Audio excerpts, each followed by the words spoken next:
Good morning, students. So today we are going to start our first class of grammar of class 5, that is kinds of sentences. The first chapter is kinds of sentences.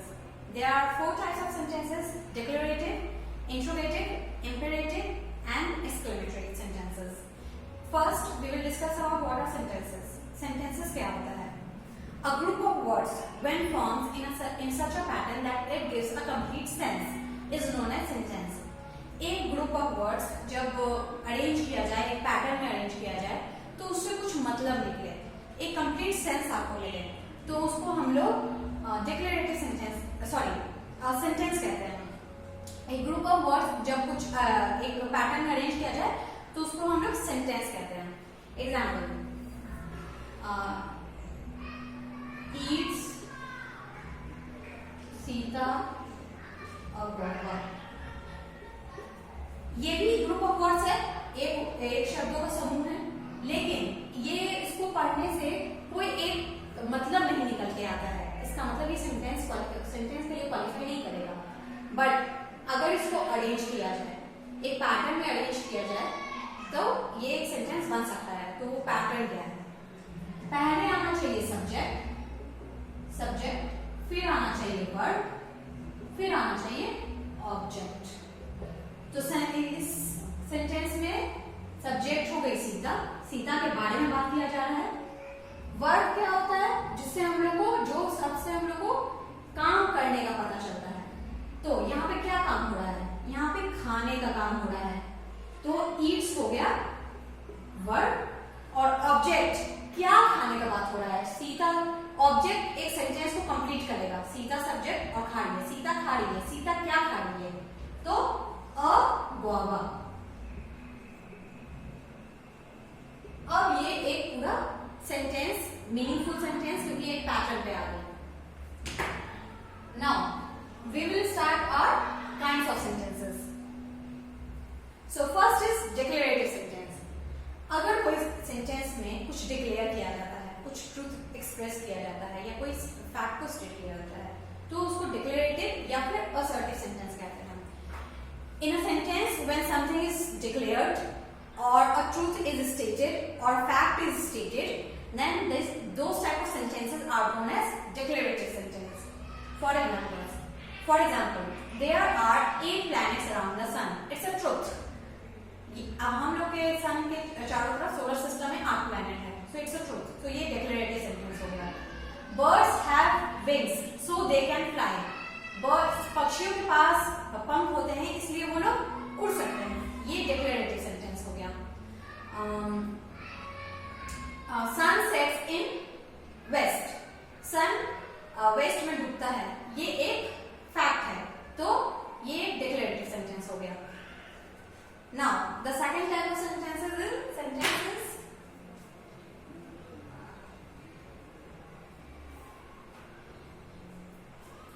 interrogative sentence.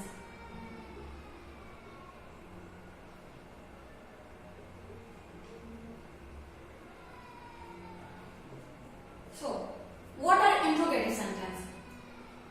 If in a sentence something is to be questioned and we have to answer those things.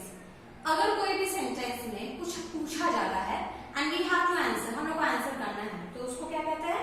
Interrogative sentence. For example, what is your name? Why are you here? Why you can't go to the market? Where do you live? These all questions are asked and you have to answer them. So they are interrogative sentences. Example,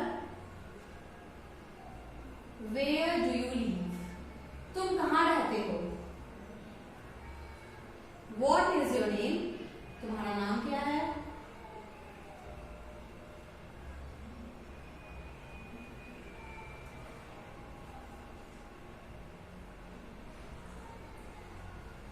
Why you can't go to the market? तुम market क्यों नहीं जा सकते हो? So these sentences are interrogative sentences. Now we will move forward to the third type of sentence, and that is imperative sentence.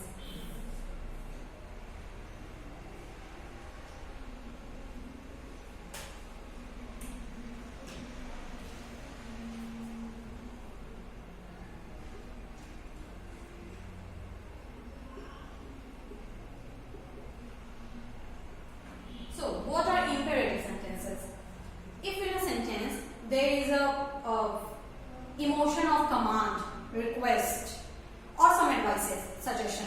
So that type of sentences are classified as imperative sentence. अगर कोई question में आपको पता चल रहा है कि उसमें रिक्वेस्ट किया जा रहा है या कुछ एडवाइस दिया जा रहा है, सलाह दिया जा रहा है, या फिर कोई ऑर्डर या कमांड किया जा रहा है, कोई ऑर्डर दिया जा रहा है, तो उस टाइप के सेंटेंस को इंपेरेटिव सेंटेंस कहते हैं.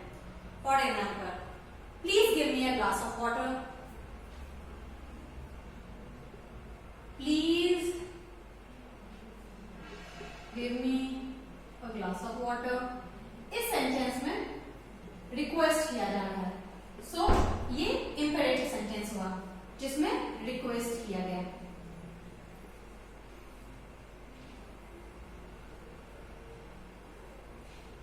You should go for a walk. It is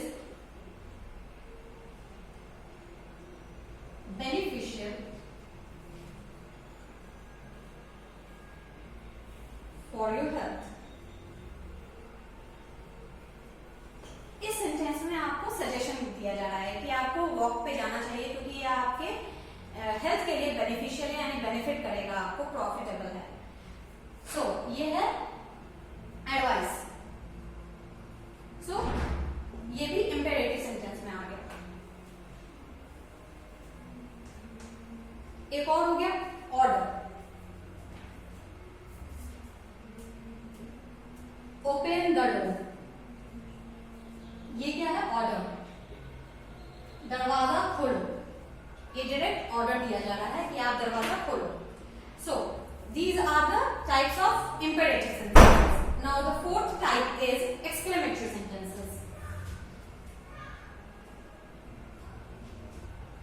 If in a sentence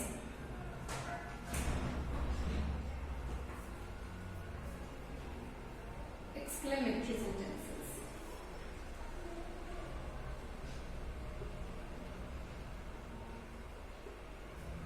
So, what are exclamatory sentences?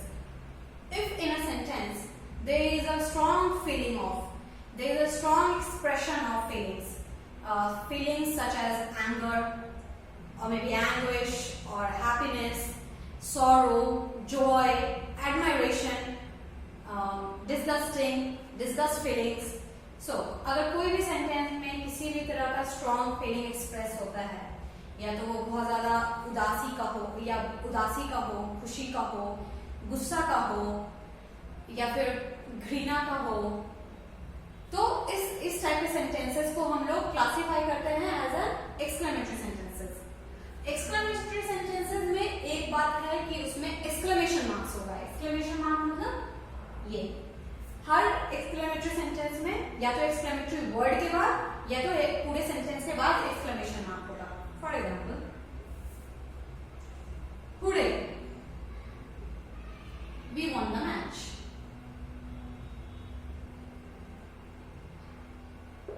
Today exclamatory word है, उसके बाद एक्सक्लेमेशन मार्क लिखाया गया और उसके बाद ये सेंटेंस कंप्लीट किया मैंने. ये है बहुत, आप इस सेंटेंस से पता चल रहा है कि जो बोल रहा है वो बहुत ज्यादा जॉयफुल है, बहुत ज्यादा खुश है क्योंकि वो मैच जीत गया है. Today we won the match. Alas, bird is dead. इसमें दुख जताया जा रहा है, यानी सौरव जताया जा रहा है कि बर्ड जो है वो मर गई है.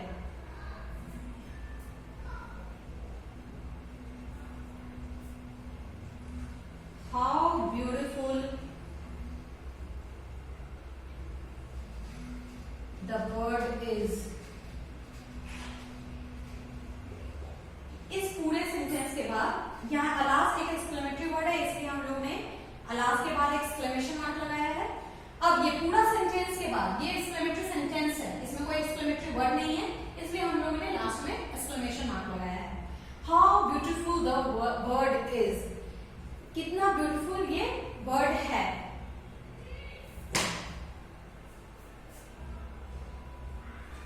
So, here we ended the chapter. Now we will move to the exercise.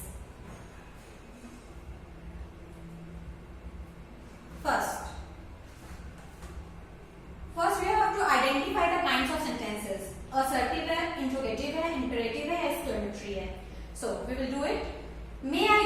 House now?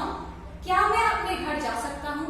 इसमें रिक्वेस्ट किया जा रहा है, इसमें रिक्वेस्ट पूछा जा रहा है, परमिशन के लिए पूछा जा रहा है, तो ये एक इंपेरेटिव सेंटेंस हो गया। How bright the sun is, sun कितना ब्राइट है, तो इसमें एक स्ट्रॉन्ग एक्सप्रेशन है, दैट मीन्स ये इंपेरेटिव एक्सक्लेमेटरी सेंटेंस है। How bright the sun is exclamatory sentence है। Wash your hands before and after meal, अपने हाथ को खाने से पहले और खाने के बाद धोया करो, ये एक टाइप का सजेशन है, तो ये क्या हो गया? Imperative sentence. इंपेरेटिव सेंटेंस में सजेशन आता है। Fish live in water and they breathe through gills, मछली पानी में रहती है और वो लोग वहां कैसे सांस लेती है? अपने गिल्स के थ्रू। तो ये क्या है? एक फैक्ट बताया जा रहा है, क्योंकि ये सच है, तो ये क्या हो जाएगा? असर्टिव सेंटेंस यानी declarative sentence. Could you show me the way to the park?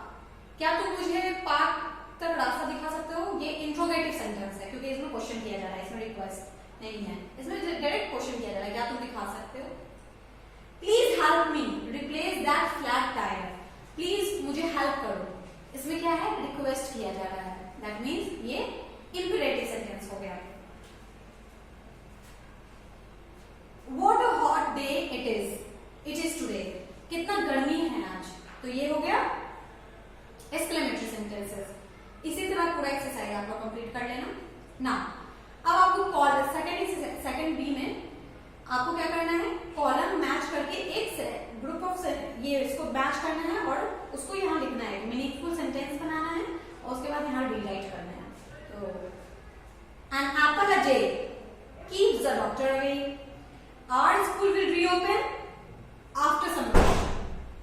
Is there any exciting news in the newspaper? Please give me your storybook. Well done, keep it up. May God shower his blessing upon you. Diwali is the most popular festival of Hindus. Please get me a cup of hot tea. ये complete कर लेना आप लोग। इसमें आप लोग को exclamatory sentence से असर्टिव सेंटेंस बनाना है, एक्सक्लेमेटरी सेंटेंस से असर्टिव सेंटेंस। सो पहला हम लोग करके देखते हैं।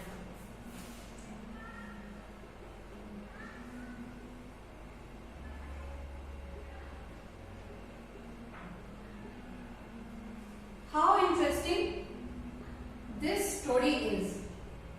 अब ये है एक्सक्लेमेटरी सेंटेंस, अब इसको असर्टिव यानी डिक्लेरेटिव सेंटेंस बनाना है, तो इसको कैसे बनाएंगे? This story is very interesting. ये आपको कन्वर्ट हो गया असर्टिव सेंटेंस में। ये स्टोरी बहुत ज्यादा इंटरेस्टिंग है। इसी तरह आपको बाकी क्वेश्चंस करने हैं। How dark the clouds are? So इसका असर्टिव फॉर्म होगा the clouds are very dark. How hot the day is today? इसका असर्टिव सेंटेंस होगा Today is very hot. What a terrible accident it was. It was a terrible accident या very terrible accident. What a great idea you have given me. इसका assertive form हो जाएगा You have given me a great idea. अब third form है, ये पूरा jumble है, मतलब वर्ड्स अरेंज नहीं है, इधर उधर किए हुए हैं, तो आपको इसको अरेंज करना है और उसके बाद बताना है ये किस तरह का सेंटेंस है, मतलब चारों सेंटेंस में ये कौन से टाइप में आएगा। We will do the first one. Was do you know who the lady with the lamp, इसको पूरा जम्बल है, इसको रीअरेंज करो। Do you know who was the lady with the lamp, क्या तुम जानते हो कि वो लेडी जो लैम्प के साथ थी कौन थी? तो ये एक टाइप का क्वेश्चन है, यानी ये इंट्रोगेटिव सेंटेंस हुआ। सेकंड वाला to music my parents listening love, my parents love to listening music, मेरे पेरेंट्स को म्यूजिक सुनना बहुत पसंद है, तो ये एक फैक्ट है, तो क्योंकि मेरे पेरेंट्स को पसंद है तो ये मैं एक सेंटेंस फैक्ट बता रही हूँ, तो ये हो जाएगा डिक्लेरेटिव या assertive sentence. The who president was of first India, who was the first president of India, ये क्वेश्चन पूछा जा रहा है कि इंडिया का फर्स्ट प्रेसिडेंट कौन था, तो ये हो गया interrogative sentence. that the city of joy, did you know Kolkata is called? Did you know Kolkata is called? Did you know that Kolkata is called the city of joy? क्या तुम्हें पता है कि कोलकाता को सिटी ऑफ जॉय भी कहा जाता है? इसी तरह आप लोग पूरा सेंटेंस रीअरेंज करोगे और सारे टाइप उसका टाइप लेकर कंप्लीट करोगे। ये हम लोग का फर्स्ट चैप्टर ग्रामर में कंप्लीट हो